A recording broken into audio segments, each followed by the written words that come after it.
నిజామాబాద్ శాసనమండలి పట్టభద్రులు ఉపాధ్యాయుల నియోజకవర్గము అలాగే నల్గొండ వరంగల్ ఖమ్మంకు సంబంధించినటువంటి శాసనమండలి ఎన్నికలు జరుగుతున్నాయి. ఇదే అంశానికి సంబంధించి మనతో మాట్లాడడానికి పిసిసి చీఫ్ ఉన్నారు మహేష్ గౌడ్. నమస్తే. ఎట్లా జరిగింది ప్రచారము, మీరు ఎట్లా హోప్స్ ఉన్నారు? ఇది ఒక రెఫరెండంగా భావిస్తారా ఈ ఎన్నికల ఫలితాలని? ఘనంగా ప్రచార సభలు నిర్వహించాయి. ముఖ్యమంత్రి సభలు 3 చోట్ల విజయవంతమైనవి. నిజామాబాద్, మంచిర్యాల, కరీంనగర్లో అట్టహాసంగా జరిగినాయి. ఇది భయపడిపోయి ఇలా ఈ ఎన్నికని క్రికెట్తో ముడిపెడతా ఉన్నారు. అసలు క్రికెట్కి ఎమ్మెల్సీ ఎన్నికకి సంబంధం ఏంది? క్రికెట్లో ఇండియా గెలవాలని మేము అందరం కోరుకున్నాం కదా. వీళ్ళేమని పోయి గెలిపించినారా? బీజేపీ క్రికెట్ పార్టీకి సంబంధం ఏంది? పాకిస్తాన్ తీసుకొస్తున్నారు. ఎంత అన్యాయం అండి. స్వాతంత్రోద్యమంలో బీజేపీ పార్టీ ఆనాడు జనసంఘ బ్రిటిష్ వారి మోచేతులు నీళ్లు తాగుతూ మాకు స్వాతంత్రం వద్దు అన్న గనులు వీరు. ఇలా స్వాతంత్రం తీసుకొచ్చిన కాంగ్రెస్ పార్టీ, కాంగ్రెస్ నాయకుల్ని మరిపించే ప్రయత్నంలో ఈ రకంగా మాట్లాడుతూ ఉన్నారు. పాకిస్తాన్కి ఎన్నిక సంబంధం ఏంది? నవ్వుకుంటారు. నేను స్కూల్లో ప్రచారానికి వెళ్తే మా బండి సంజయ్ గారు కరీంనగర్ పరువు తీస్తూ ఉన్నాడని నవ్వుకుంటూ ఉన్నారు.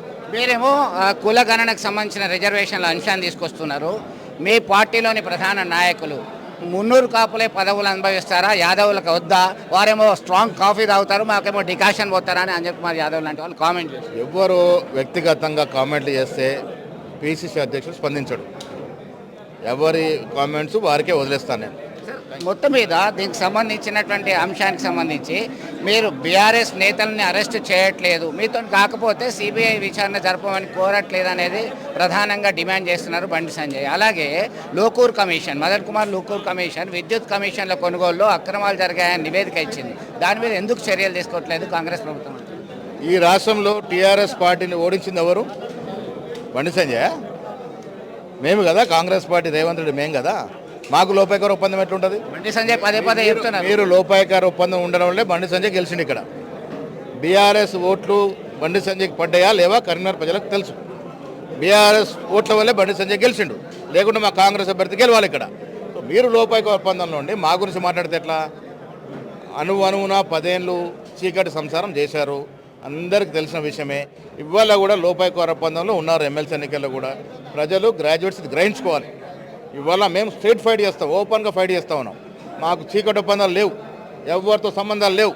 కాంగ్రెస్ పార్టీ సింగిల్గా వస్తుంది, సింగిల్గా గెలుస్తుంది. స్ట్రాంగ్గా వ్యతిరేకిస్తున్నారు. ముస్లింలకి రిజర్వేషన్లు ఇస్తే మేము ఖచ్చితంగా అపోజ్ చేస్తాము, ఎందుకంటే బీసీలకు 32% వస్తుంది. సంజయ్ గారు మోడీ గారి నేతృత్వంలో క్యాబినెట్లో ఉన్నాడు, అంటే మోడీ గారిని వ్యతిరేకిస్తున్నాడు.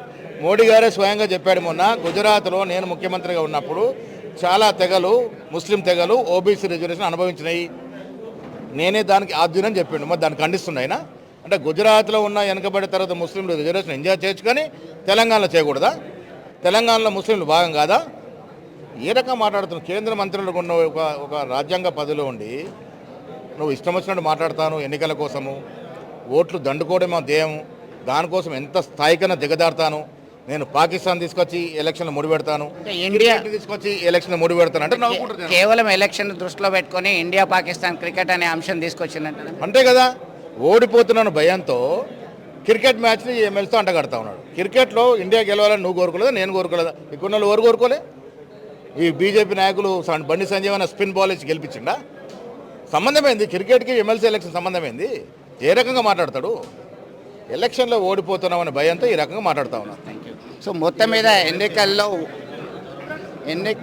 ఎన్నికల్లో ఓటమి భయంతోనే బండి సంజయ్ ఇలాంటి వ్యాఖ్యలు చేశారు. గుజరాత్లో ఒక రకంగా, ఇక్కడ ఒక రకంగా ఉంటుందా? బీసీల రిజర్వేషన్లు ఖచ్చితంగా అమలు చేస్తామనేటువంటి అంశాన్ని ఆయన స్పష్టం చేయడం జరిగింది. ప్రపంచంలో ఏ మూల ఏ క్షణం ఏం జరుగుతుందో వేగంగా తెలుసుకోవడానికి తొలి వెలుగు వాట్సాప్ ఛానల్ని ఫాలో చేయండి.